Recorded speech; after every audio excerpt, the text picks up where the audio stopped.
Now you can meet with a TurboTax expert in your community. They can do your taxes for you and get you.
So that one is under the jazz and blues playlist, yet its title is country blues.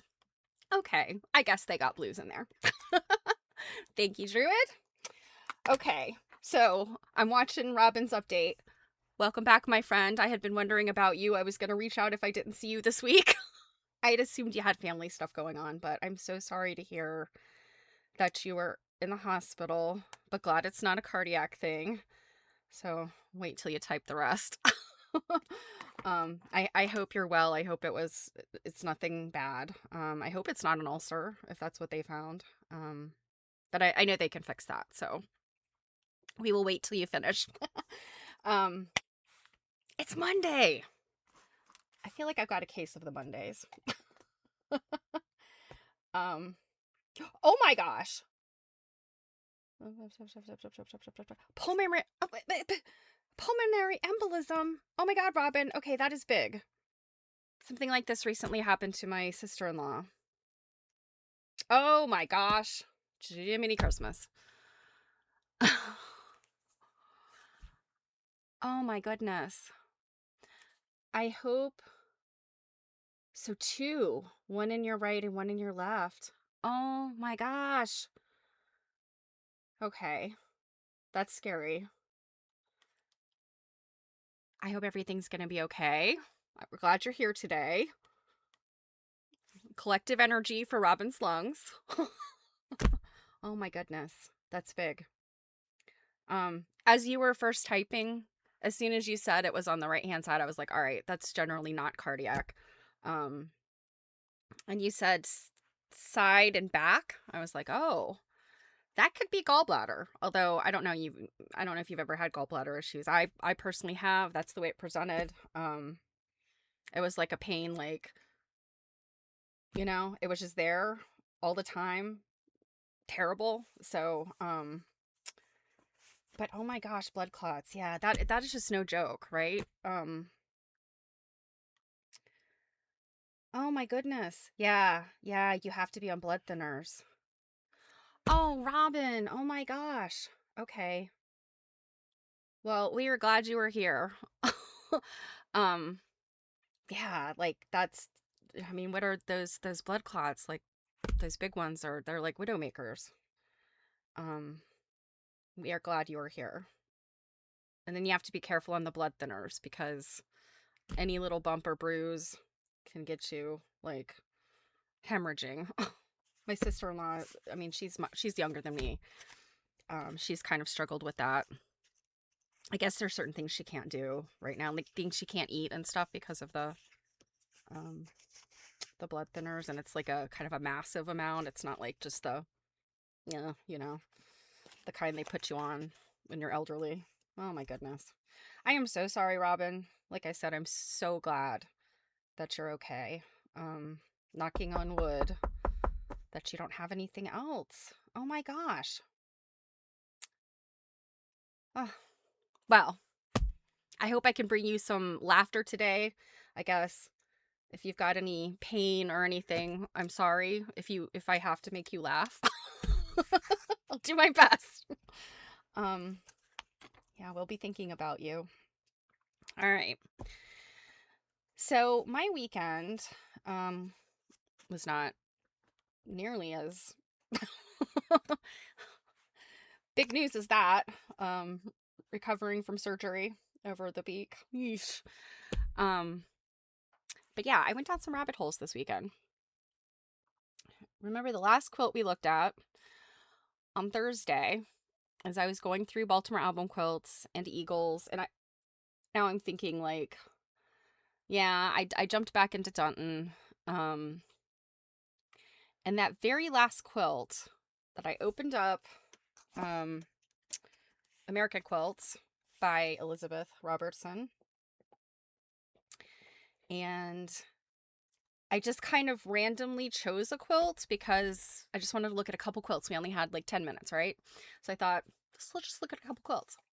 Well, let me just switch over to the screen. We looked at this, and I was like, oh my gosh! It's the Eagles, right? So we have to come up with a name for this eagle. What posture is this? This is like the The Vanna White Eagle. Look at my flagpole. Um, the Liberty Cap Eagle. Look at this Liberty Cap and pole coming out of my rear. I don't know what we call him. But what Elizabeth described in the book is this block right here. It's a star. And it says Texas beneath it. And I was like, what? So I'm like, I gotta find this quilt. Well, your girl found this quilt. There's the other quilt I'm looking for, and my plan had been find this one and find that other one from it's probably been 2 weeks ago now that we read about it. It was a quilt that was made with this printing of map fabric, and it's old. It's like late 1700s, early 1800s, I think. I'd have to look back at the book, but apparently this like run of map fabric was like a one and done, and there's like literally one quilt and the story that goes with it that, you know, and so I was going to look for that quilt. I was like, it's got to be in some museum. Never got around to that because of this rabbit hole I fell down, you guys. So I'm going to take you on that journey. But all right, let's see. Robin's got more. See. Oh no, I'm so sorry. Oh, 50% of your energy. Lady, you were lucky to have that much. Oh my gosh. Oh my goodness, yes. You should definitely be napping. And food doesn't taste right. That's interesting. Oh my goodness, yes. Relax. Please relax and get better. I know you take good care of your family, so I hope they're taking good care of you. Of course, you will be on our collective minds, I know, sending you all of the good vibes for healing. But take it easy, because I know that, like, yeesh. Yeah. All right. I'm gonna be watching you. We can't have anything happen to our Robin. Okay. So let's look at it. And you're gonna see I have so much junk open up here. Okay, so here it is. This is the quilt. And let's see if I can pull up. Nope, not that one. Well, bear with me a sec. I wanted to pull this up beside it so that we could look at it carefully. Here it is, right? Okay.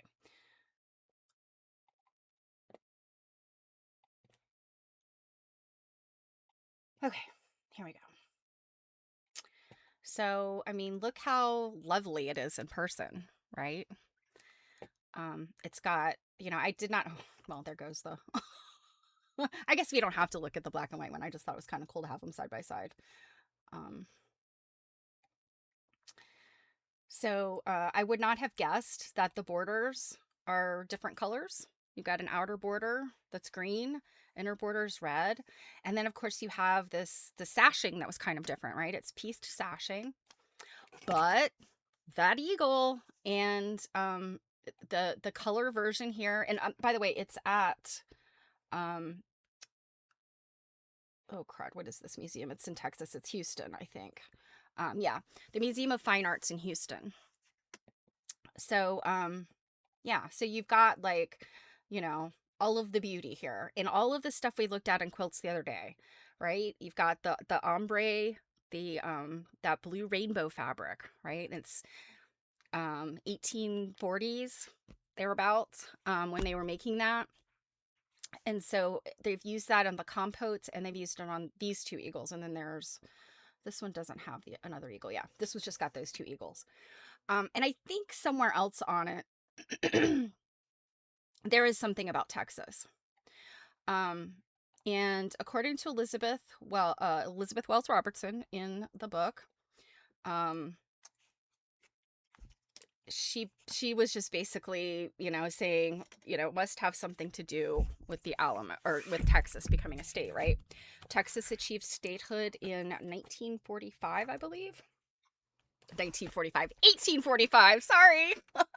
Yeah, they are gorgeous blues, you know, and that's the thing. I always bring it up when we see these, and you know, there's other types of like these rainbow ombre type fabrics. I think that there it came in like a tan ombre, and the 1840s was another period where blue and buff were a big deal. So you see those fabrics. There's one that's like blue and buff, like rainbow fabric.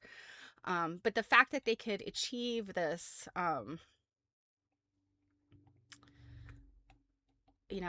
this like ombre look is just so amazing to me. And it's, we don't make fabric like this anymore because it's such a labor intensive process.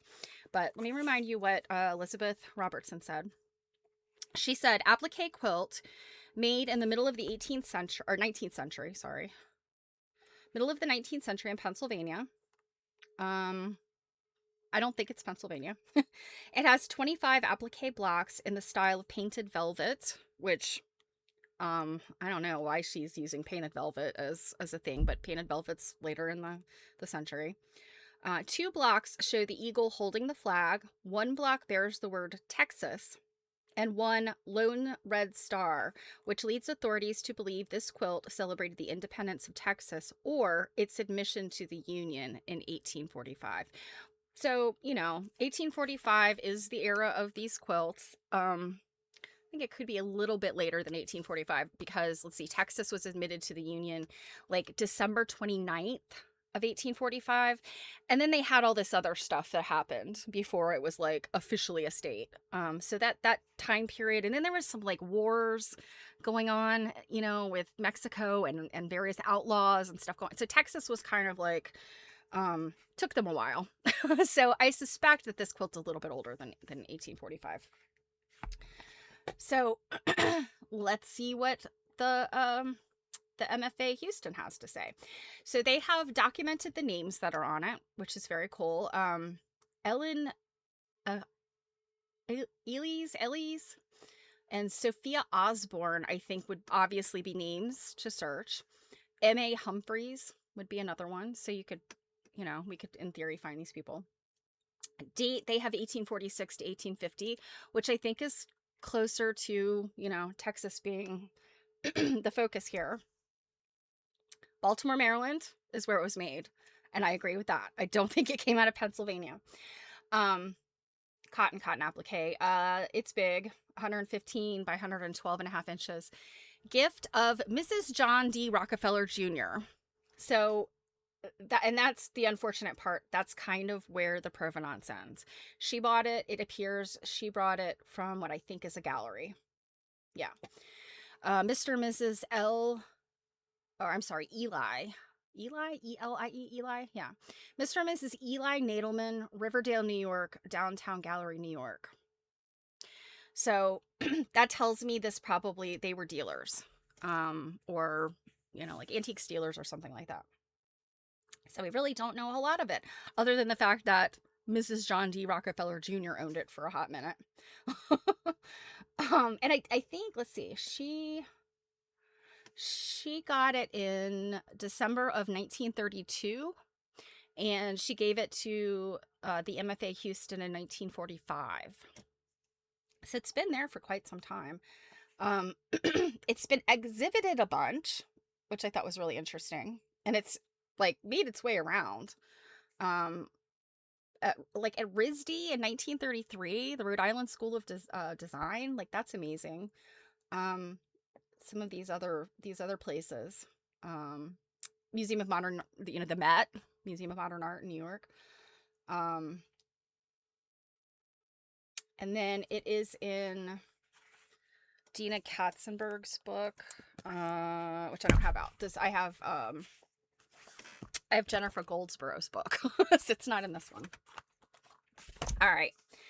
So we found it, and I have to admit it was pretty easy to find. I started looking through my books, my various books, like Lavish Legacies, and I was like, you know what? Before I spend a whole bunch of time looking, I'm going to go ahead and just Google it, because sometimes you get lucky with the Google and it comes right up, and it did. I think I just put Baltimore album quilt with Texas red star block or something like that, and it came right up. And I think I'd also put in the search owned by Mrs. Rockefeller. So that was pretty exciting. But of course, while I'm there, I'm like, oh, look at what else they have, right? So I'm scrolling down, and of course, museums, just much like when you're shopping online, they're like, you might be interested in this. So apparently the MFA Houston has a bunch of quilts. And I don't exactly know why they're serving this batch up, because they have more quilts than this. This isn't just it. Um, but I noticed these two other great album quilts. And I noticed this one is an Oddfellows applique album quilt, and it's got these lyres, like a whole bunch of lyres, like a stringed instrument. Not liar, liar, pants on fire. And then of course there's this one down here too. That's a interesting lyre. But Oddfellows. And I was like, Oddfellows is so interesting because, they just have like really interesting like imagery. And I had kind of looked at some Masonic symbols and Oddfellows symbols a while back with Baltimore album quilts, but not like any really serious way, right? Like I was just kind of like, these are just so interesting. It's a whole thing. And I thought, there's got to be some other good stuff, right?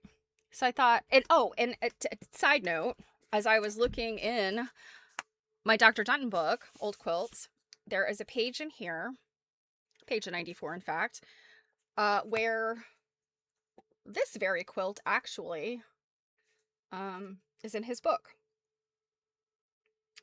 So Marianne McHugh, Oddfellows, yeah. So it's the same quilt as in his book. And where he has, let's see, he's talked about, so before he talks about this particular quilt in his book, I'll open this one. So where he talks about this particular quilt, there's a quilt before it where he doesn't have a picture because it's actually the cover of Antiques magazine from April 1932. So I'm gonna have to look that up and see if either he had a copy of it, or if he didn't. I know the Baltimore Museum of Art has all copies of Antiques magazine going back for however long they published it in the past. So I could go look it up there if I really have to. But I'm hoping I'm hoping I've run across it in his scrapbooks. But anyway, he makes a footnote to that quilt. So again, no picture because it's the cover of a magazine. But he makes a footnote to it because it has these secret society symbols in it. And he claims that they're incorrectly made. So, but I don't know what he means by that without being able to see an actual picture of the quilt. So we'll have to come back to it at a future date. But he has a list of the Masonic and Oddfellows symbols. So here they are. Masonic symbols are trowel, pick and shovel, pitcher, like a pouring pitcher, water pitcher, horn of flowers, moon and stars, ladder, arch, G, the letter G, serpent and rod, and ruler. There's actually a ton more. And then Oddfellow symbols. This is interesting because he gets into a whole bunch more. The all-seeing eye, links, and it'll be 3 links, death's head, and then it says of the 1st degree, sun and scythe, 2nd degree, faggots, which assume he means like a bundle. I think like a bundle of sticks or hay or something. And a bow and arrow. 3rd degree, heart and hand, which you're probably very familiar with. Angel and arc, rod and serpent. 4th degree, a globe, balance, ram. Patriarchal degree, altar, tent. Altar has incense. 3 columns. Golden rule, a crescent on a rod. 10 commandments on a tablet. Royal purple, script and staff, sandals. So just a little laundry list there of all of these symbols. But there are far more symbols than that. So, I'm looking at this here and I'm like, all right, Oddfellows applique quilt. What is it that makes it Oddfellows? Because Dr. Dunton doesn't list a lyre, the lyre as a symbol. So is it a symbol? Because this is a very incomplete list. I don't see anything else in here other than, let's see, there's a heart here. like there's some type of bird, probably a dove. Dove heart. You know, it's just little birds and things. Here, okay. This right here. Here you have an arrow and the lynx. And I think this is the death's head. It looks like it's a skull and crossbones, is what he means. I can't quite tell on the, oh, but you know what? Duh. Here we go. Okay, heart and hand. This looks like an owl. Stars. That would be the death's head, I'm assuming. I don't know what this is. There's the all-seeing eye. I don't know what this is. Kind of looks like a feather or something. But we've got star. Maybe it's, well. Because he says in here.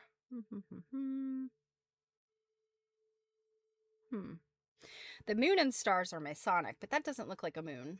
Because it's got like a. Yeah, I don't know. Not sure about that one. So that's what makes it an Oddfellows quilt. But as I was looking at this, I didn't even look at it in detail. Because I was like, huh. Hey, Kenny. It's good to see you. Of course there's applique. Piecing? Poo. Okay. So, where I went from here, because I promised you a rabbit hole. So there was something else I was looking up, and I've actually closed it and lost it. I don't even remember what it was now. But it was something to do with album quilts, and not just Baltimore album quilts, but just like friendship signature quilts, that sort of deal. So I had searched a couple of publications about that topic. So I'm kind of like, you know, just bouncing back and forth. And I end up at the National Museum of American History, so Smithsonian property. And I'm just paging through, just flicking my way through, looking for eagles. And because I'd found the thing I wanted for the other search. It's a search I'm doing for somebody else. And so I just start flicking through going, surely there's got to be some, you know, eagles and or secret societies at the Smithsonian. So one of the first things that I see that I'm like, what is this? Is this Benoni Pierce's album quilt. And I think Pierce is his middle name. Pauling is his last name. This thing is wild. Let's see if it'll let me. Ugh. It has to keep verifying that I'm for real. Okay. Look at this thing. It has got some beautiful applique, but they don't know anything about him. Like, who is he? Why did he get this quilt? It appears to be like a big, you know, lots of people, you know, gave blocks for this quilt. Oh, and by the way, I didn't mention the album quilt that was the one in question that I found in Texas. My guess about that quilt was it was made for somebody who was moving to Texas. That's my guess. Sometime within that 1846 to 1850 period that they've dated it. And my assumption is that they've dated it based on the fabrics that are in the quilt. And the fact that it's got Texas, you know, like that ombre fabric that the eagles are made of is like 1840, but Texas is not admitted until 1845, and it's got to be a little bit later than that. So anyway, that's what I think happened with that quilt, is that somebody was moving from Baltimore, the Baltimore area, and all of their friends made them that quilt. This either took a really long time. Yeah, I think this one is definitely, all of the blocks are made by different people, but also, I mean, to case in point, it's one thing to get a whole bunch of blocks made, but then you got to assemble it, and then somebody's got to do the border. So I was most taken by the border, and there's a separate border picture, but look at this border. This has got a very Pennsylvania Dutch German kind of decorative look about it. you know, and it could be lots of other references. It doesn't necessarily have to be Pennsylvania Dutch, but you know, we've looked at a bunch of stuff that kind of nods at Pennsylvania Dutch. Lois Marcy Green, who's she? I don't know. This one, PA Sil Troy, who knows? But I think this represents lots and lots of opportunities for, you know, figuring out what all these things are and where this quilt, you know, what was the purpose of this quilt? Look at this charming little girl block. This was probably one of my favorite things on the quilt, although not what originally drew me to it. So her face is inked, and, you know, it's sort of been lost here a little bit, the details, but her dress is like, you know, it's pleated, you know, around the neck and around the waist, the way a dress would be pleated. It appears that she is jumping rope. Her arms and her legs, well, no, her legs look like they're out of a piece of lace. Okay. Her legs are lace. Her feet are clad in these shoes that are, that's what the shoes of the time kind of look like. They were very kind of close around the foot. They may have been like a flat, more than likely. They were a little ankle boot at that time period. And just so charming. But like her arms were quilted in. They didn't use a separate piece of fabric for her arms. I thought that was kind of interesting.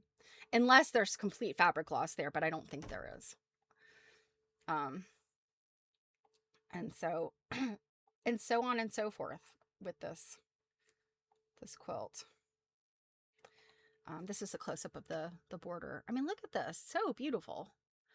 This almost gives me like kit quilt vibes, you know? Like I mean, just any of the early to mid 21st century or 20th century. I can't talk today.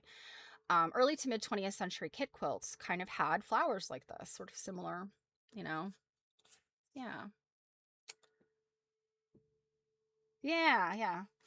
Let's see. Kenny is asking, where crazy quilts are unstructured by design but contain multitudes. This is more an in therapy quilt contains multitudes but has structure. Yeah. Yeah, for sure. There's and you know, I love that. I think there's like, you know, I mean, I like crazy quilts, but I also like some structure too. And I do love this idea of like just going wild, right? Look at this crazy deer. And its face was a separate piece of fabric that was inked and stitched on. It looks like there's been some fabric damage and some ink loss, but that's kind of weird with that face. It looks kind of like a dog face to me, but it's clearly a deer because of the antlers. Interesting stuff. Yeah, there's close-ups of a lot more of these. So if you want to look this up, I won't spend a whole lot more time on this one, but if you want to look it up, let me give you the link. It's the Benoni Pierce. I'm assuming that's how his name is said. All right, copy, darn it. Okay, there we go.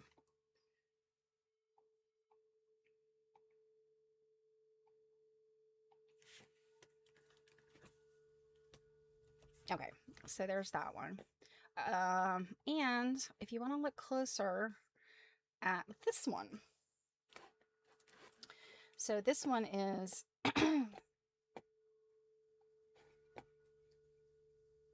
this one is the Texas quilt. Okay. Oh, so Kenny was looking at Dear Jane sampler, a Dear Jane sampler quilt. You know, it's funny. I assume maybe did you see my Instagram post? I think it gets copied over to my the Facebook page for Cake TV. I had pulled out. I was going through some stuff the other day, and I pulled out a stack of I think it's like 14 blocks of Dear Jane blocks that I had done probably at least 10 years ago. It was probably 2015. Might have even been earlier than that, but I think it was around 2015. Anyway, I was flipping through those, and I'm like, no more Jane shame. From what I've heard, Dear Jane, and this of course meaning quilts patterned off of the Jane Stickle quilt that's at the Bennington Museum in Vermont. I think it's like supposed to be one of the number one, unfinished objects in contemporary quilters, like unfinished objects pile. I think the other one is that I can't remember how. It's the Millefiori quilt. It's a English paper piece and quilt that is very, very complex. I think that's the other one. In any event, I've digressed a lot. All right, so let's move on from here. Benoni Pierce Pauling. And what this says about him. So this album quilt has the inscription Benoni Pierce Pauling, 1850, plainly appliqued across the top, whether to celebrate an engagement, announce his availability for marriage, or as a token of friendship. It is not evident why this quilt so boldly bears the name Benoni Pierce. It is known that album quilts were quite popular in the mid-19th century. In 1850, family and friends in the Pauling. Oh, okay. So Pauling is not his last name. It's Pauling, New York. I missed that last night when I was looking at this. So Benoni Pierce is the person. Sorry about that. Okay, Pauling, New York area joined together to create this example, well expressed by one of the inscriptions. This humble tribute I present, my friendship to portray. The needlework, artistry, and many inscriptions on the Benoni Pierce album quilt make it an important part of the collection. And then it goes on just to describe the various things that are in it, including some of these little, I guess, the poems, little sayings, inscriptions. Yeah. So he got married in 1851, died in 1871. So, an interesting quilt. Well, then I saw this. I'm not going to spend a whole lot of time on this. These are just quilts where I'm like, oh, I got to look at this again later. So this was the Palmer Sisters Rose Wreath Quilt. I thought this was amazing. There was a quilt at QuiltCon, if you remember, that had these kind of circular situation, right? And it was, I am totally blanking. I'd have to pull that picture up on who made it, and I want to say it won like best in its category. But it was pieced, but it was all these little symbols and like little oddball shapes. It kind of had like, they weren't necessarily identifiable symbols, but they were all these different shapes. But that's what this reminded me of because of the circular situation. Very cool quilt.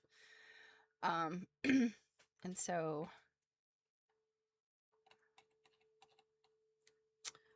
oh, there we go. So this one is the Palmer Sisters Rose Wreath. I'm sure there's a great story about the Palmer Sisters, but we've got much more to go.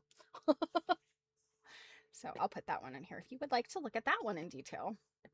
There's another rose quilt, and I'm like, oh no, Stephanie, you're not researching rose quilts. There's way too many of them.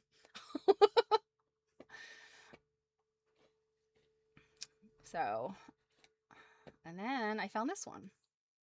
This one is so modern looking. Let me give you this to link to that one while I've got it open.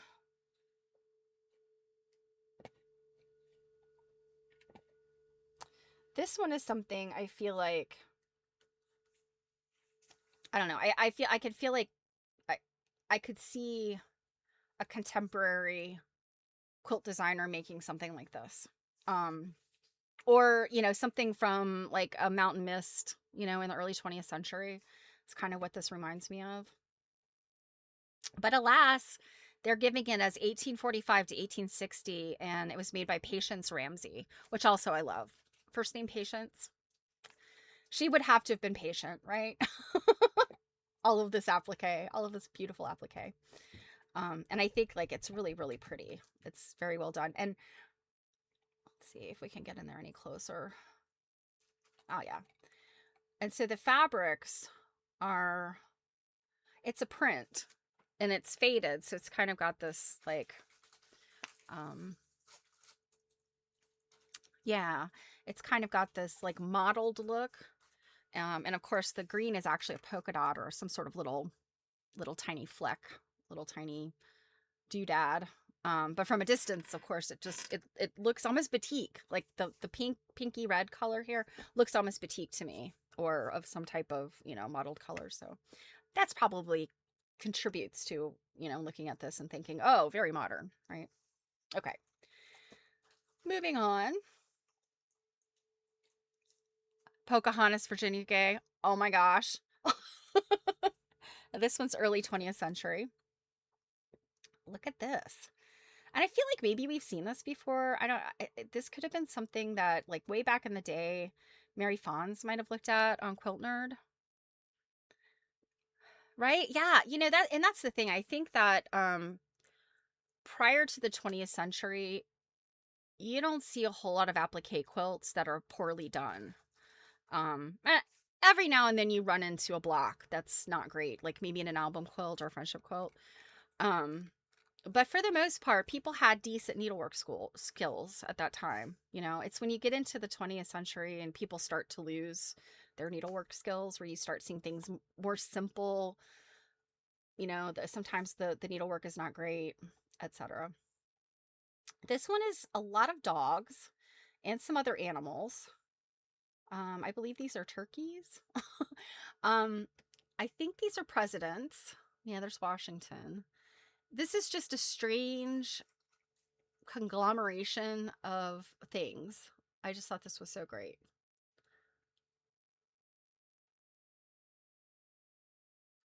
Um, and this is just one of those things, like, seems like she may have been inspired a little bit by Crazy Quilts, because, you've got some of that going on here, a little Crazy Quilt action. In the framing of some of these, the way she frames them. There's another Crazy Quilt block. You kind of wonder, were some of these things left over? Like, were they the start of a Crazy Quilt that never got made? I don't know. Yeah, here's a better image of Washington and whichever president this is. What do we know about this quilt? So this is called the Pocahontas quilt. It's wool, a wool counterpane.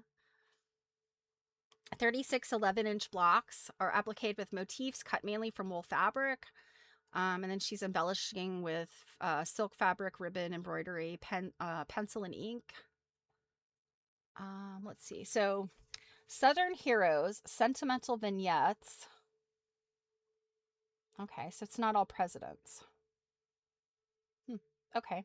She was known as Aunt Polka. And she is from Virginia. So she was, let's see, remained connected to the family home in Fluvanna County, Virginia. So very cool. All right. So that was one little rabbit hole I went down to look at these three quilts. Or I guess actually four, because this one's got to count too. So those 4 quilts. Well, then I said, okay, my eye has been caught by the secret societies and quilts. And I started wondering, has anybody written a book about secret society symbols and quilts? Not exactly, but there is a lot of information out there, or a significant amount. So one of the first things I found was this blog post called Quilted Celebrations of Masonic and Fraternal Activity. And it's just 2 quilts. But this is at the Scottish Rite Masonic Museum and Library, which I'd heard of, but didn't really know much about. So this is, it's in Lexington, Massachusetts. And so Scottish Rite, that's RITE, and Freemasonry and Masons, like, that's all one thing. So Scottish Rite is like another term, like Masonic terminology. And I have not done any kind of research to find out exactly how all that stuff falls down. By the way, my grandfather was a Mason. He never talked about his Masonic membership. My grandmother very briefly was a member of the Order of the Eastern Star, which is the women's group that's associated with the Masons. Now with Oddfellows, it's was it the Rebeccas, I think, are the women of the Oddfellows. And at this point, so I'm looking at this museum and I'm like, okay, this is Masonic. I know for a fact the Oddfellows, all their stuff, I'm like, Oddfellows Lodge is closed and closed and closed. They do still kind of like quote unquote exist, but not really, not the way that the Masons still exist. So I asked Google, why? Well, what I found out, and I don't know, again, this needs more research, but the reason why we still see Masonic stuff, and of course, you know, today you talk Masons, Freemasonry, and I'm wondering if Scottish Rite is kind of to take the word away from Mason, because Masonry and Freemasonry immediately takes people to like, um, conspiracy theories and the Illuminati and all that stuff. And I mean, I got to be honest, it's on my mind. Well, the Masons, I mean, in the, the U.S., the founding of the U.S. is kind of steeped in Masonic lore because George Washington was a Freemason. Benjamin Franklin was a Freemason. I'm pretty sure Thomas Jefferson was. Like all the founding fathers, like bunches of them were Masons. So, wink, nod, I don't know. But Oddfellows, and I know for sure because it's written about in the Baltimore Sun. In my town, I live in Reisterstown, very small little town. It was kind of like a summer destination back in the day. We have like a Victorian homes close by me that the elite of Baltimore City would come and stay. But there's a Masonic temple very close to me, like within walking distance. It's nothing to look at, or I would have already taken pictures of it. It's just a big block of a building. And they rent the basement to some businesses. So whatever's going on above the basement, who knows? I used to see meetings going on periodically, but I guess I just don't pass by there at any given time anymore. So I don't know what happens there. But what I found in the Baltimore Sun about my town was that when the Masons wanted to start their lodge here in Reisterstown, the Oddfellows hosted them until they got that building built. So here where I live outside of Baltimore, the Oddfellows were here before the Masons. So that's interesting. Well, so going back to the fact that Masons they're associated with founding fathers and the elite. So there's sort of this eliteness. And now that's not to say that ordinary people, people that aren't, people who don't have generational wealth, because my grandfather belonged to the Masons. So, and I can promise you, we are not wealthy people. They never were. My grandfather did have a regional management position with Texaco. So he was in the oil business. And so I can kind of see membership in the Masons, and he was a career guy. He worked for Texaco from not long after, I would say within a number of years after the war. I think it was probably when my uncle and my dad were toddlers that he started working for Texaco as a driver. And then he ended up working his way up into it was like a regional vice president of sales or something like that. And so he had like this corridor, like Northern Virginia, Central Virginia, I don't know. Anyway, gas stations, right? Like the Texaco gas stations. I honestly don't know the details. This is terrible. So, but anyway, back to the fact that the Masons are kind of this more elite, at least up until the 20th century. The Oddfellows, on the other hand, their membership peaked in the 1920s and then rapidly declined. And the reason, Druid. So Kenny says, my father and grandfather were both Masons. You were invited but never joined. Okay, good for you. You don't want to be aligned with Illuminati, Kenny.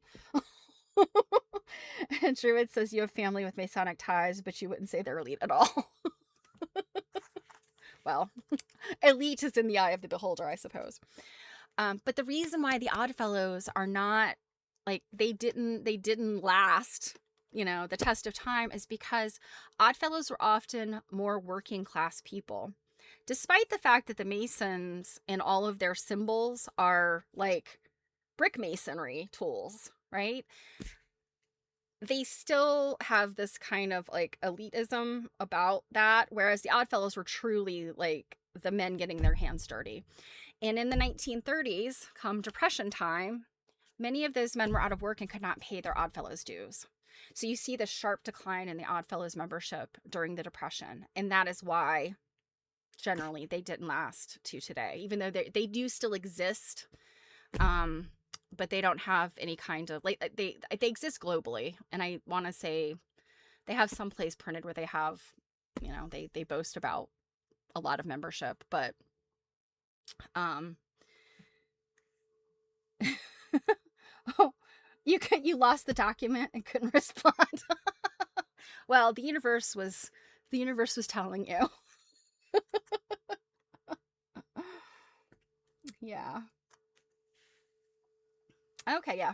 Freemasonry was the detailed masonry work like capitals or dental work. Um on trim. Yeah. So right. So yeah, the Freemasons, I mean it's this very exact, well, I mean the main symbol. Oh, and this isn't going to let me open this, is it? Let me see if I can open a new tab. So this symbol right here, it's the compass in the right angle. And that is more of an engineering, like those are more engineering related. So it's kind of like the Masons were kind of the intellectual side of the business, whereas the Oddfellows were more of like the blue collar side of the business. If you want to look at it that way, right? White collar, blue collar. I don't know. um, but anyway, that's what I found out, and you know, I will certainly look more into it because I think I'm gonna fall down this rabbit hole again. But anyway, long story short, I really digress there. But the Scottish Rite Masonic Museum and Library in Massachusetts has this quilted celebrations of Masonic and fraternal activity post on their blog. And like I said, there's this one and this one. And these are made more recently. So 1981 is this top one. And it looks like a quilt from the 80s, right? And then this quilt here is from 1989, and it actually has the name on here. And this one is interesting. This is the Pythian sisters, who are the Knights of Pythias, the women's organization that is associated with the Knights of Pythias. I know nothing about the Knights of Pythias other than a close family friend who is since deceased was a member of the Knights of Pythias. That's all I know. You know, these are all community organizations. I mean, what their intent is, you know, is to do things for the community, for their communities. Oddfellows also had insurance. So you could get insurance through the Oddfellows at a time when insurance wasn't something that everybody had. That was another piece of the Oddfellows kind of, you know, becoming less, you know, in addition to the depression creating a situation where, you know, they couldn't pay their dues, and membership is falling off. They also, people didn't necessarily need these independent insurance policies the way that they did before the Depression, because that was something that came out of the Depression, was like FDIC insurance and all those kind of things. Our world economically changed greatly after the Depression, like the New Deal, all that stuff, really, really, really massively changed the way that a lot of people manage their finances. You know, you didn't used to be able to have a 30-year mortgage before all that. Now, you know, now of course we can. So anyway, and yes, Eastern Star was the women's arm, and my grandmother was a member of the Eastern Star. And I have a picture, and this occurred to me last night. I was like, I'm pretty sure I have my grandfather's Masonic apron. I think, if I don't have it, my dad does. I think my dad has his ring. He's got a gold Masonic temple ring. And then there were photographs, and then I think something of my grandmother's that was something to do with the Eastern Star, and then the Masonic apron, which is weird looking, you know. So, and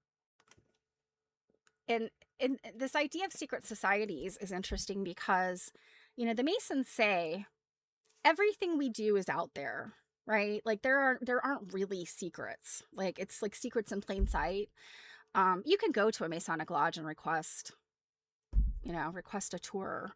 Um, maybe there's areas where women can't go or something. I don't know.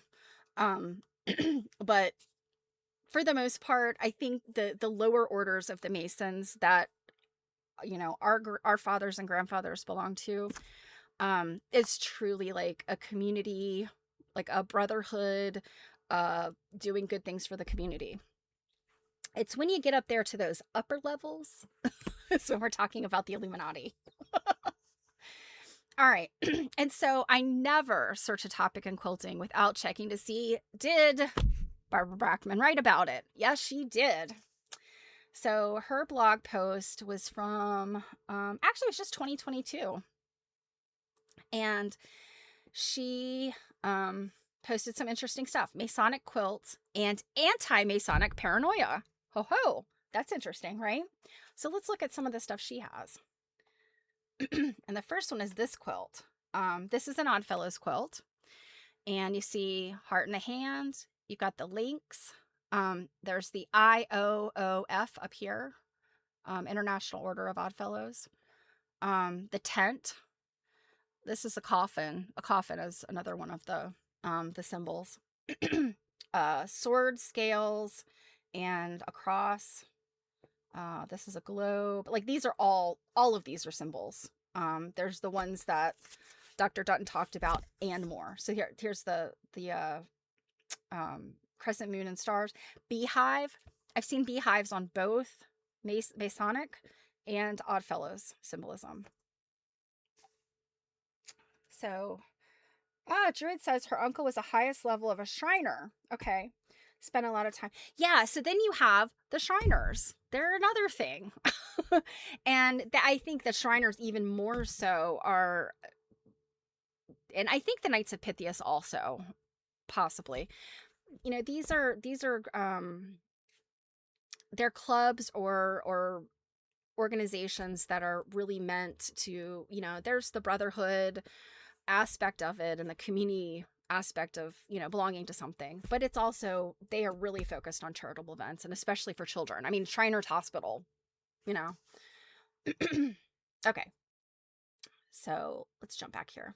So here's what she says. I'm going to read to you as we look at her pictures, and I know she's generally okay with that. Robin's dad belonged to the Moose Lodge. So there we have them too. We've got the Moose Lodge, the Eagles Lodge, the Lions Club. There's another one. Well, then you get into different kinds of like regional and cultural, like Kiwanis is one, where my grandparents, where my dad still lives now, they have like a Rotary Club like that, and that's like all farming related, so these organizations, they sprang up for a variety of different reasons, and a lot of them are still around for that reason. Okay, so this interesting one we just looked at, this like, I don't know, pink and of yellow green, I'm not sure. That's from the Illinois State Museum. And so she says, we often speculate about symbolism and meaning in antique quilt patterns, usually to no avail, although people do love to make up stories. Fraternal imagery like this, fraternal imagery like that in this mid-20th century applique made by the Daughters of Rebecca group in Temple Hill, Illinois, however, is one category where mysterious images do carry meaning we can accurately interpret. The Daughters of Rebecca organization is the women's branch of the International Order of Oddfellows, IOOF. So that's what she means up here. This lovely gentleman is from New Jersey, and he is decked out with fraternal imagery, secret and not so secret symbols designed to build fellowship and identify lodge brothers. This quilt, perhaps 1880 to 1920, attributed to Clyde Alcorn Benson in Nova Scotia by the Rhode Island Project. So that would have been a quilt documentation project. And you notice it's got the compass and the angle. And then this looks like a C, but it's supposed to be a G. And I'll be honest, I don't know what the G stands for. Maybe we'll find.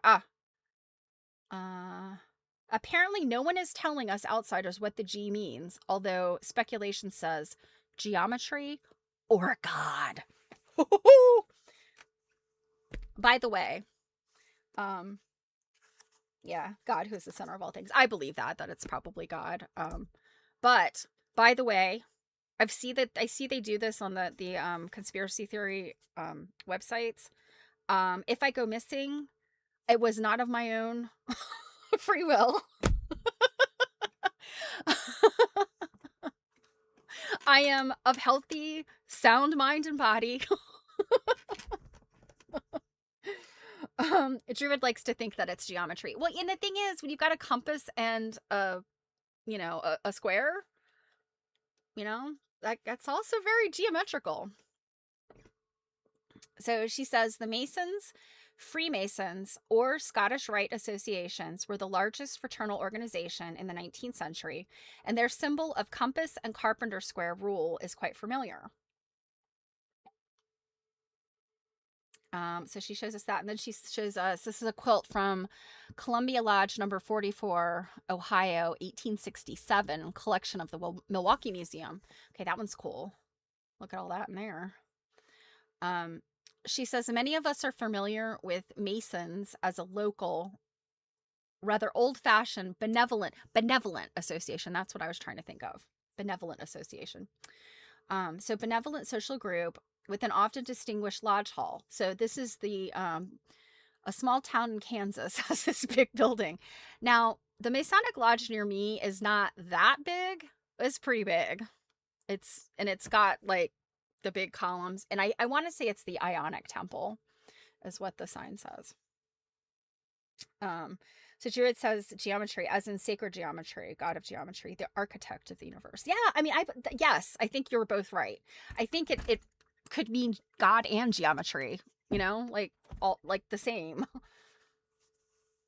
Okay, she goes on to say, but the Masons have not always been viewed as a community asset.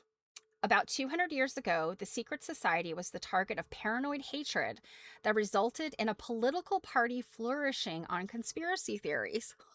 Oh, well, things like that don't happen today, do they? Okay.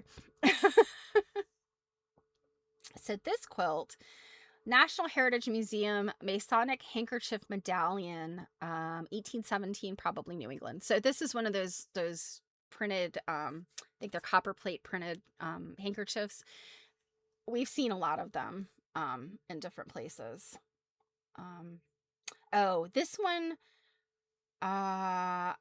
one of my links, I have this one where you can see it, and it's a printed handkerchief with all of these different symbols printed in red. It's kind of creepy, to be honest.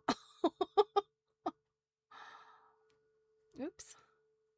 Oh, crud. Where did I... Oh, no! Did I just do what I think I did? I closed her. All right, bear with me a second.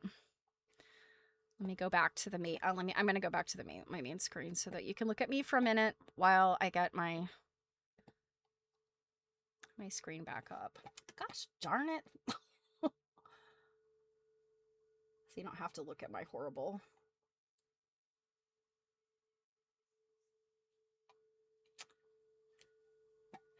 Okay. Here we go. All right.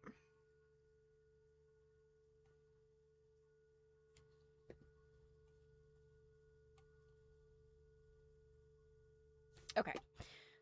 Back at it. And actually, let me see if I can make this bigger for you.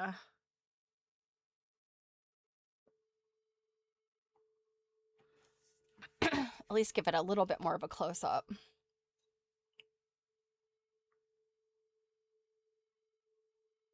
Oh, let's see. What is that you said? It could be gematria? Gematria? Okay, Druid, what is that? They're never going to tell us for sure. Well, that's for sure. They are not.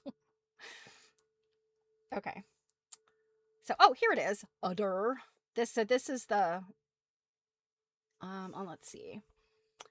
The National Heritage Museum in Massachusetts collects and shows material culture from the Masons. Oh, that's good to know. Curator Amy Newell discussed this quilt, the earliest with recognizable Masonic imagery here. And this is the handkerchief. Okay, so now you can see all of this stuff. You've got an anchor. Oh, crud. And that's not showing up. Hold on a minute. Sorry. There you go.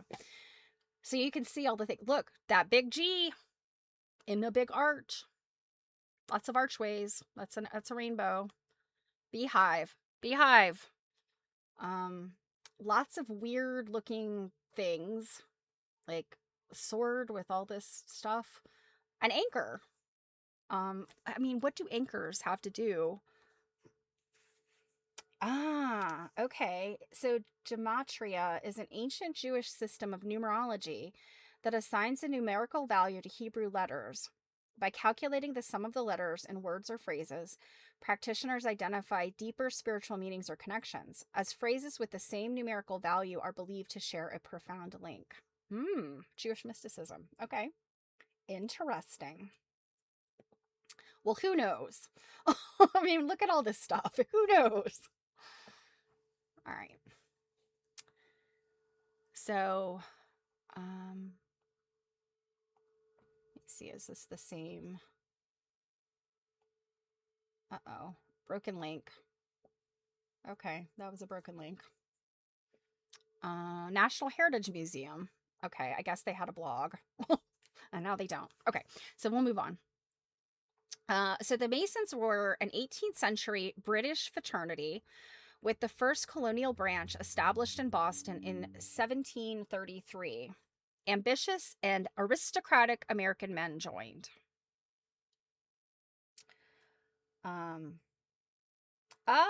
Okay. So Druid says the B and J are for Boaz and Jacqueline. And I remember those names. Yeah, those names are related to. Oh, we're going to unravel all of this. Would that not be crazy if it took quilts to unravel, to actually unravel some of the weird things? Wouldn't that be wild, you guys? Some lowly quilt people, and they figured it all out. Okay. Let's see. So this is Ben Franklin in his Masonic apron. And she says revolutionaries, Benjamin Franklin, George Washington, Paul Revere, and John Hancock were Masons. But 40 years after the Revolution, some in young America began viewing the clandestine group as elite power brokers plotting against rural concepts of American values. Uh-huh. So this here, she's saying, is the burned over district with Rochester in Monroe County. So this right here is what she's going to describe. So proclaiming their main point in their name, the anti-Masonic Party, they were called the Anti-Masonic Party, prospered in the 1825 to 1845 period. So this is overlapping kind of with the early quilts. Just barely. It's 1840-ish. The party base was Western New York, the area known as the Burned Over District, due to political and religious fevers that flamed through the region. Believers in unorthodox, novel Protestantism, called the Second Great Awakening, feared Enlightenment ideas of theology associated with the Masons. Religion combined with anti-Andrew Jackson politics. Oh my goodness. I mean, like, we don't wrap things up today like that, do we? Oh. See, things don't change, you guys. Whether it's secret societies or just, social media nonsense. How history loves to repeat itself. All right, so anti-Andrew Jackson politics. He was the president from 1829 to 1837. plus xenophobia towards outsiders settling there, meaning native New Englanders moving west. Trends led to paranoid conspiracy theories that attracted many rural working class and conservative yeoman farmers. Okay, and so this is an image of William Morgan. So in the mid 1820s, William Morgan, claiming to be a disaffected Mason, began revealing secrets in Batavia, New York, southwest of Rochester. He was said to have been kidnapped by Masons and drowned in 1826, generating trials with no convictions and an overreaction that eventually led to a viable third party that elected 2 governors and many demagogues looking to appeal to the base. Demagogues, you say? So this is Library of Congress, a negative view of the new third party. So, this is like a cartoon. Okay. Anti-Masonry is this head here. And it doesn't identify these two.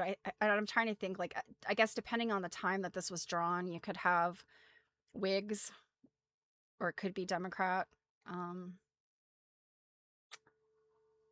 Sanity Foundation. Ruins. I can't see everything in here. Fabric. I don't know. Pollution, perjury, vice, venom, perfidy, slander, anarchy, crime, filth. There's a lot going on there. Oh, okay. Drew gave us some more. So the B and the J, we talked about that. Boaz and is it Jaquin? Jaquin. Some of these symbols are in the tarot, which is also mysticism. Yes. And those are the pillars on Solomon's temple. Okay. I think that is where I saw something about that.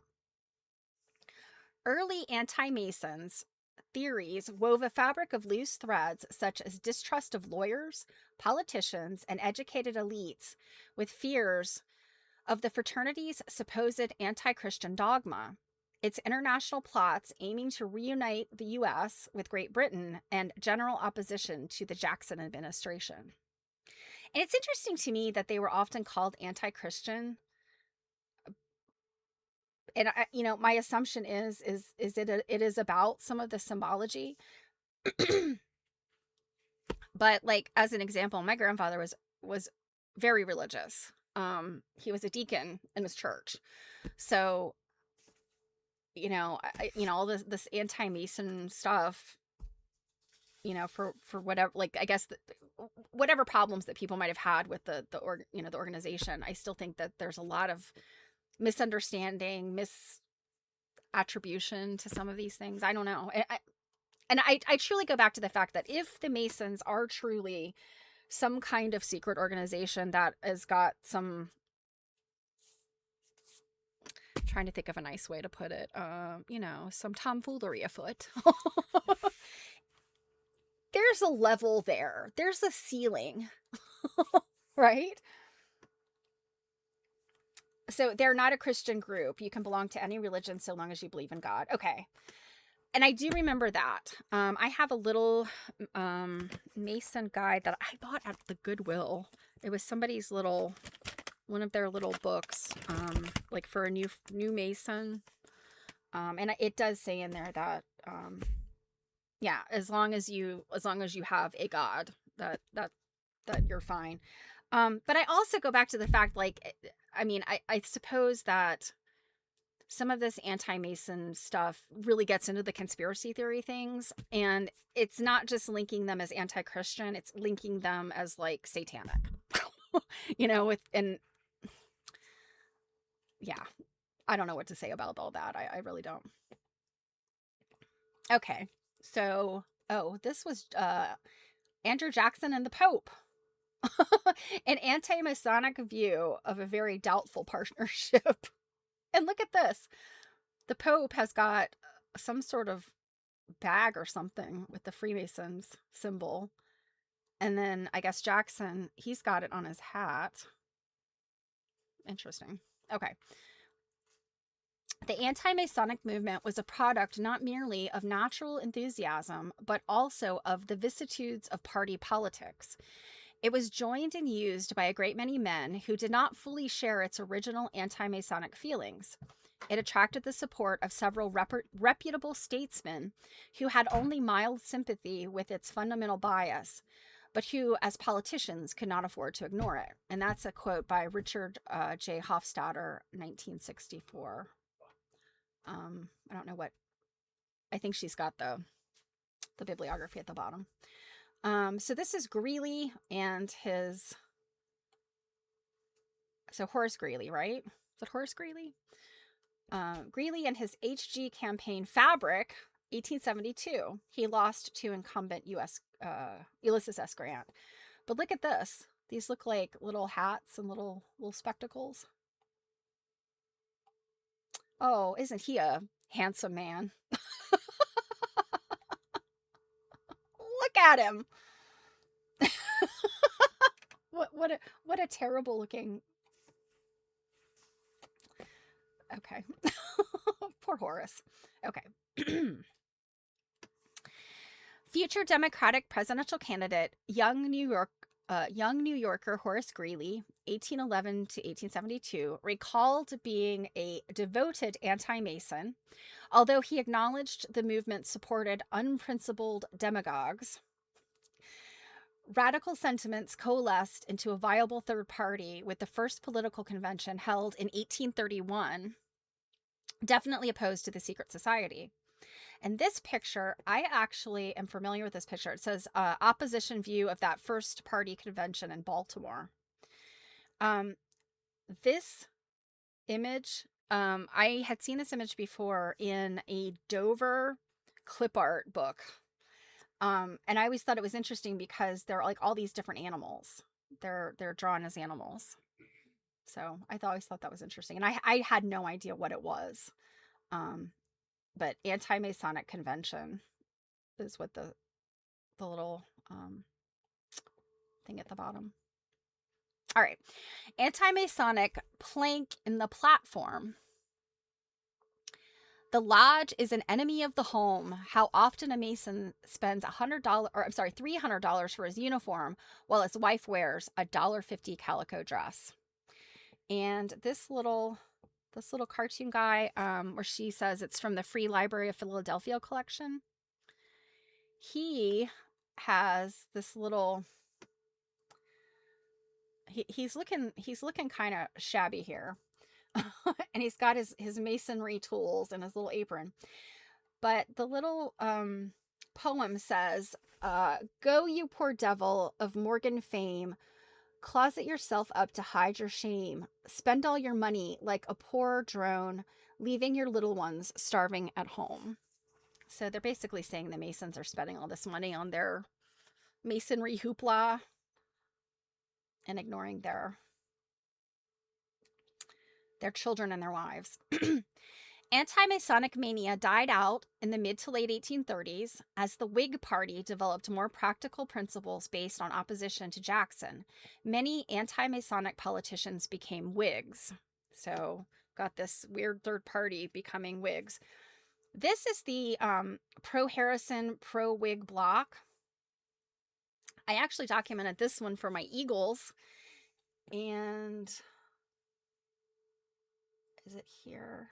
Yes. This is that block. I'm sorry, that quilt. And so she says this is Katchner collection, pro Harrison, pro Whig block from a Baltimore album quilt associated with Sarah Mary Poole. And then she goes on to say William Henry Harrison, elected president as a Whig in 1840, had been considered for the anti-Masonic nomination 4 years earlier. Okay. Oh, you know what? This isn't it. I'm sorry. I was looking at this thinking it's a house. This isn't the one. You know what? I may not have saved that one now that I think about it. But the reason why, and this is yet another little rabbit hole, there are some animals on the top of this building. It's a log cabin. This animal right here is most certainly a possum. And it looks just like the possum on this quilt.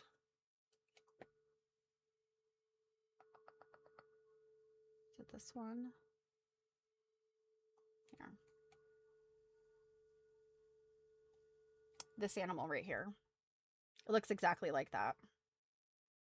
And I still think it's a possum.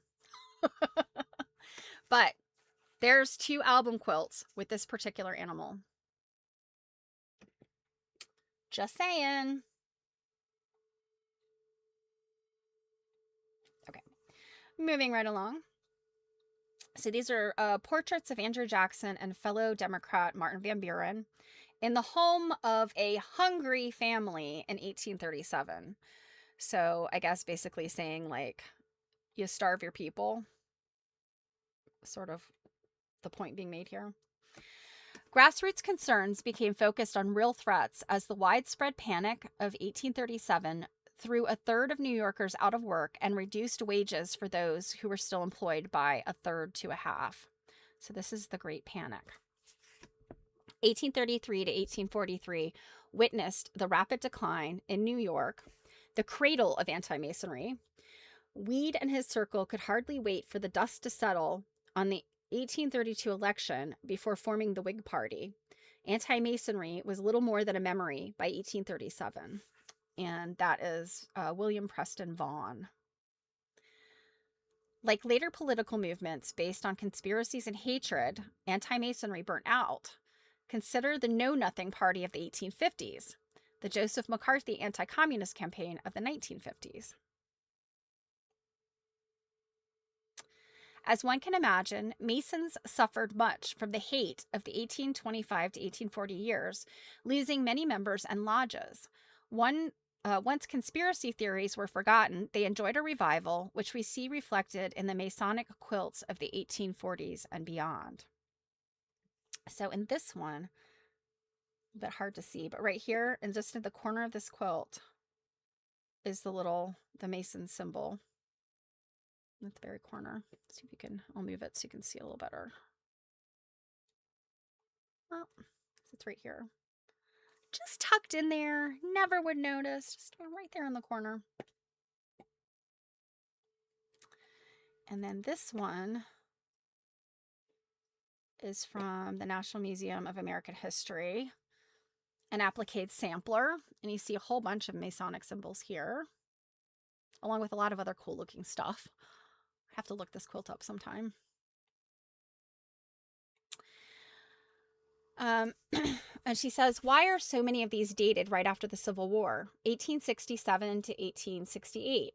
And she says, my guess is that the Order of the Eastern Star, welcoming women as well as men to Masonic society, which was founded in 1850, underwent an expansion under new leadership in 1866, an area for further research. So, and then she says, why paranoia becomes politics is a more mysterious question. Historian Richard Hofstadter looked at anti-Masonry's transition from one held by certifiable lunatics to more or less normal people in his 1964 essay. And so this is Richard Hofstadter. I have neither the competence nor the desire to classify any figures of the past or present as certifiable lunatics. In fact, the idea of the paranoid style as a force in politics would have little contemporary relevance or historical value if it were applied only to men with profoundly disturbed minds. It is the use of paranoid modes of expression by more or less normal people that makes the phenomenon significant. And then this last thing she says she has here is the sampler, National Heritage Museum sampler attributed to Jane Haight Webster. And then she's got all this further reading. So I'm going to put this in.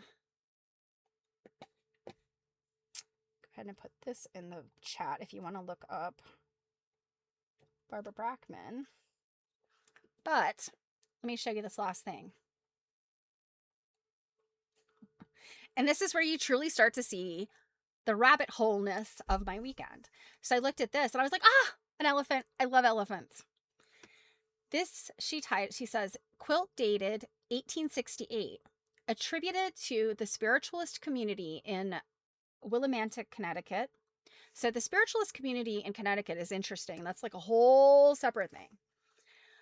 With Jumbo the elephant and a Masonic compass among the symbols. So I'll make this big. And it's very, very blurry. But you've got this elephant, and then you've got the Masonic symbol here. Well, that's when I went, I've heard of Jumbo, but I don't remember the details. So 1868 is this quilt, right? It was Jumbo.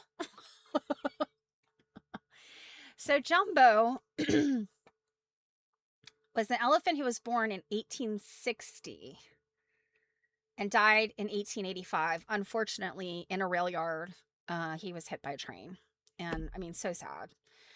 And poor Jumbo, after he died, his remains were scattered.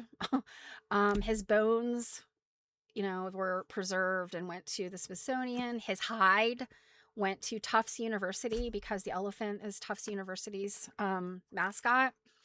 The hide apparently was destroyed in a fire at Tufts in the 70s, but there is one small piece of him left. It's this weird little tail stump.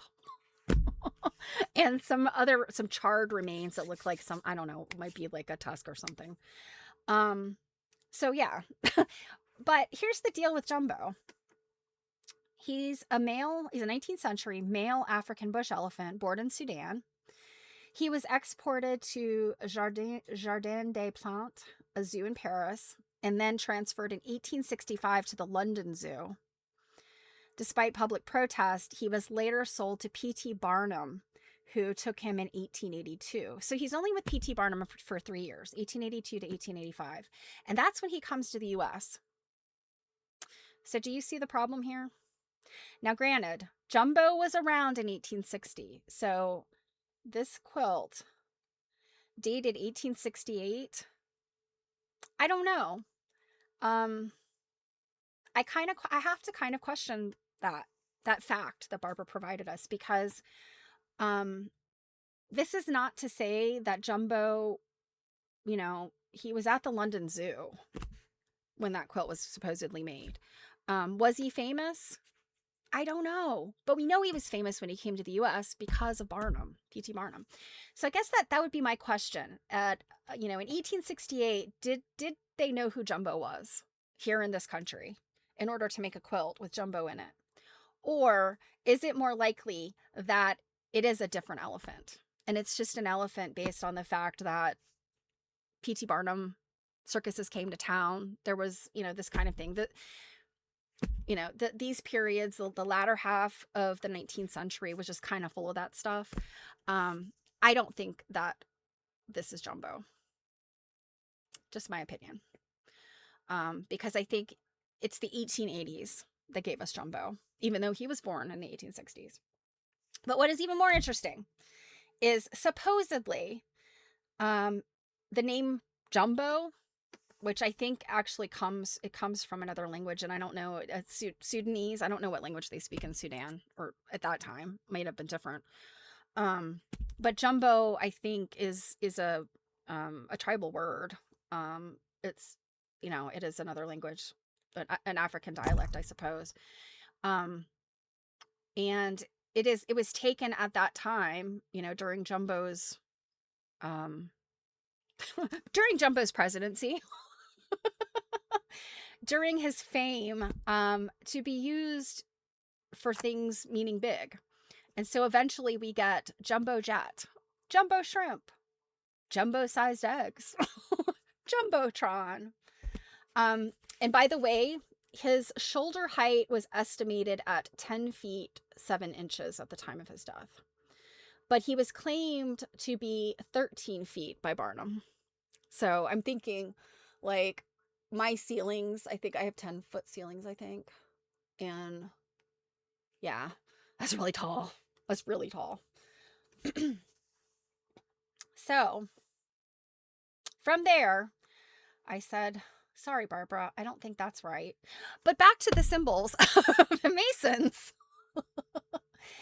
I found out that Pam Weeks has a Pinterest with these examples. And now we've looked at this one already. This is the full quilt that the jumbo, the elephant is in. And then I think this is the same thing over again. So anyway, I was like, holy moly. Pam has a Pinterest. I don't like Pinterest. I, I I feel like anytime I find something on there, it's just a picture, and like I can't, depending on how you save things to Pinterest will depend on whether it has a link that goes back out. And most people don't save things that way. They take a picture of it and upload it, or they take a screenshot and upload. So you most of the time don't have details like, all right, that one is going to a National Heritage Museum. But this one's just going back to Pinterest. Yeah, these are just going back to Pinterest. So if you click these, they're just going to take you just back to this. So that irritates me. So anyway, just to mention, there's also this stuff on Pinterest. Now, moving right along. Just this morning, I was looking at something and I went, wait a minute, there's that eagle again. And by that eagle, I mean, oh gosh, and he's probably, I mean this eagle. Oh, it won't let me zoom in. So this guy right here, right? What do we call him? Is he the Vanna eagle? Is he the casual eagle? I don't know. So this one is at the Folk Art Museum in New York, the American Folk Art Museum. It's part of their collection. They're saying unknown Pennsylvania. I say probably Baltimore. An identified artist, 1845 to 1850. Gift of the Altria Group. That caught my eye. Because a lot of times when I look at something from a museum and I see like, oh, place found, place created. Oh, I see. Wait a minute. Okay. My bad. I'm sorry. Place found was Uniontown, Pennsylvania. Place created was Baltimore, Maryland. Okay. So it made its way over the border. But I always look to see, is there any clue as to who used to own it? For instance, that Texas, the Baltimore album quilt with the Texas block was owned by Mrs. John T. Rockefeller. Was that Abby Rockefeller? I can't remember if that's, see, Rockefeller Jr. is the one in question here. And I can't remember. But the Gift of the Altria Group, and I'm like, why is Altria stick in my head? I know that the name of that, and I'm thinking, okay, where's the last time I heard Altria? The Altria stage at the Richmond Folk Festival that I try to get to every year. I'm trying to think. I don't think I went last year, or maybe I did. It's been spotty since the pandemic, but so I'm thinking, okay, it's got to be something in Richmond, and I'm thinking, is it there's like there's this big organization. They're the people that own like apartments.com. Like, is it them? Are they Altria? Nah. Altria is Philip Morris. Altria is the name of the big conglomerate that owns the cigarette companies. So what the stuff that's in Richmond, which is Philip Morris. So this quilt was owned until 2008 by the cigarette companies. Not that that matters in any way, but I just thought it was interesting. But yeah, but again, another eagle. So now, like, how many is this? This is at least 5 or 6 of these quilts, right? Now I have this quilt. This came about as I was like, oh my gosh, I spent so much time looking for, all of this rabbit hole stuff. And I actually have to circle back and get some data for a person who's asked me to help them research some stuff. So I was like, okay, I better grab my Lavish Legacies book. So this is Jennifer Goldsboro. This was in, when was this published? 1994. This is published by the Maryland Historical Society. And it was based on, and this is pretty much like early seminal work on Baltimore applique quilts. She's considered pretty important in the whole scheme of things. So as I'm flipping through, lo and behold, and this is a picture right out of the book, lo and behold, this guy jumps out to me. I'm like, hey, there's my eagle again. This one looks like a ribbon tied around his head. And so I was like, oh, okay, where's this one? And I'm like, I got to make sure this isn't the same one that I've looked at some of these other ones. And so I always look at like either the top left-hand block just to quickly identify them, or I look to see where is the eagle? Like, where is it? Well, I start reading about this one, and there's a star block right here. And it says, the star block is probably a Mexican War period reference to the Lone Star of Texas. So yet another one that is possibly referencing Texas. Is this wild? We just go in circles, you guys.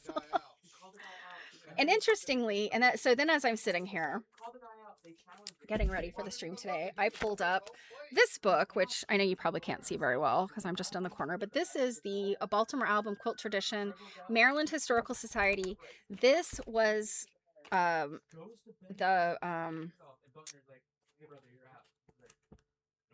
this was the show that was in Japan. So this was when all of the Baltimore Album quilts were in Japan. And here it is. It's the same one. An even better picture. And look what I really noticed here.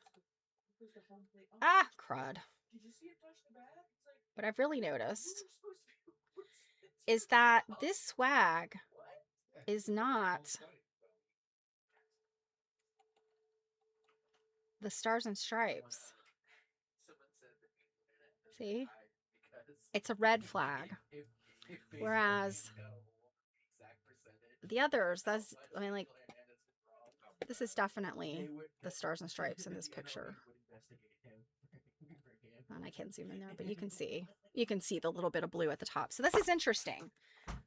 Is it just, they just didn't put the blue fabric in there? I mean, because these do look like they're maybe supposed to be white stripes. They just didn't put the fabric in there. I don't know. I still love this. The bow is behind the eagle's head, but I swear it looks like it's tied around his head. So yeah, that's interesting. But you notice something else about this one. Check out the sashing. Does that possibly look like this one?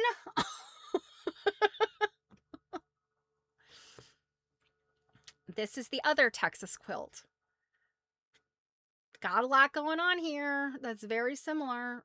The eagles, of course, here do have the American flag. It's definitely the American flag, but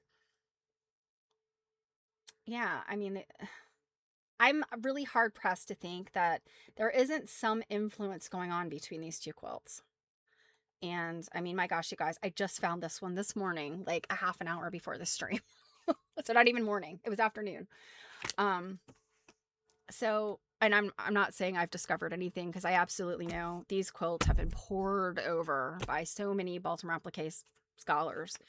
But like, what a discovery, right? When you're just looking around and you're like, oh my gosh, look at that. They have to be made. There has to be some influence in these quilts. And I just realized I probably make this screen smaller so you can see these better. Okay. Oops, sorry, bear with me.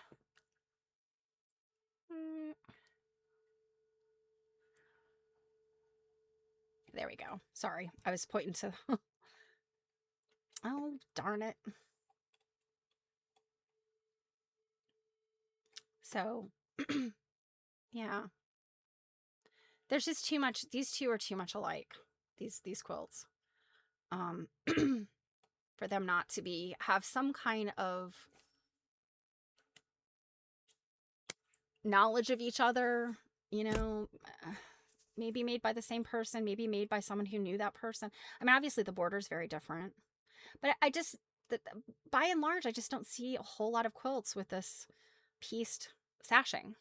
So I think that's pretty consistently unique for these two quilts. So what else did I have for you? Was probably,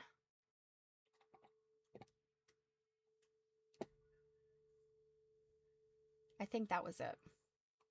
Yes, and this one I just found like literally last minute.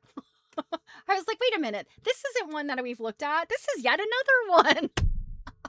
So how many now? 1, 2, 3, 4, 5. I found at least 6 of them just looking at Baltimore album quilts that have the eagle.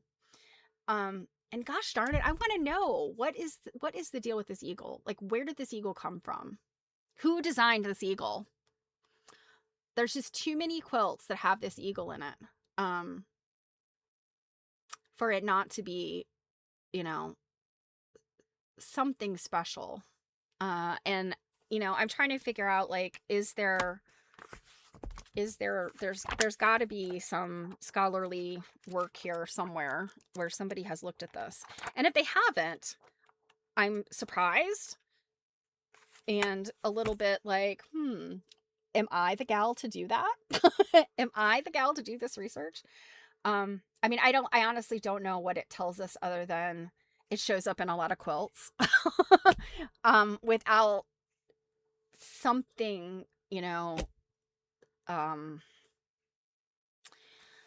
there's a diary entry that ties Mary Simon to some of the Baltimore album quilt mania and making in Baltimore. Very, very, very tight time window that she was here. She arrived from Bavaria in 1845. So it was like, if she's the one who's responsible for some of the Baltimore album quilt, you know, popularity and proliferation at that time period, she hit the ground running. You know, there's a lot of scholarly information written about Mary Simon and about the sort of the originators of all of this stuff. But is the eagle a Mary Simon? I kind of think not. Because I feel like the Mary Simon quilts are a little bit different. The ones that are attributed to Mary Simon, that is. So, well, there we are. And I keep hunting down this eagle, see how many more quilts I can find. Wish me luck. If you see one out in the wild, if you're looking at any books or you know, museum sites or whatever, and you run across an album quilt with this eagle, what are we going to call him? The Vanna Eagle. I don't know. That doesn't sound good. He's like, look at my flag. I mean, he's doing this kind of thing, like, you know, he's just sitting back on the couch. Yes. I need to know post haste if you find him. And or in this case her, because I think that bow looks very nice on the eagle. All right, you guys, I think that's everything that I wanted to show you today. And actually I'm coming in a little bit early done. Let's see, let me make sure we got everything. Yeah. Again, this is what led me to my weekend of furious Googling. I'm so glad I found it, you know, in that it was very easy to find. Because yeah, very interesting. So yeah, I think that's everything. Let me get back to blah. Okay. My computer is acting very silly. All right. So what do you think, guys? I mean, is he the lounging eagle who's got his wings are a lounge?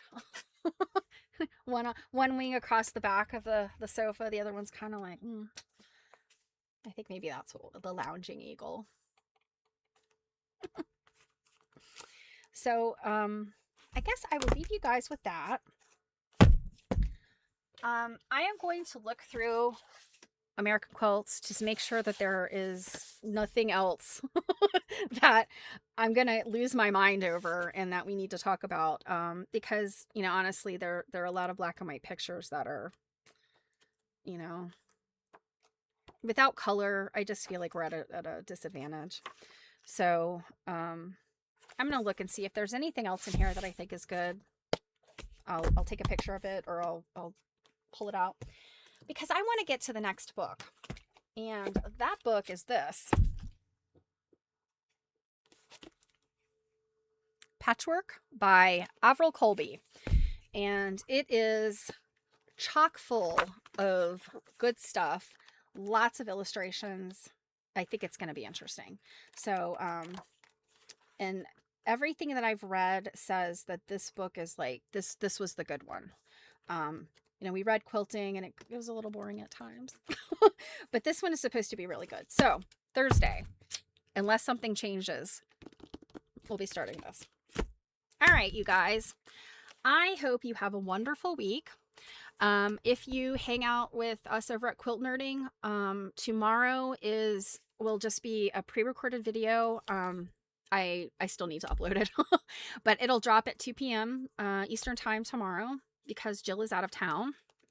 But at the very least, check either the description of the video or the first couple minutes, because we give you the reading assignment for the book we're starting over there. So this week you will start reading this if you hang out with us, and I will start reading this to you. So it is a book heavy week. Very good. A very good week. So, all right, guys, I hope you have a wonderful week, and I hope to see you tomorrow, and if not tomorrow, Thursday. So take care. Mwah!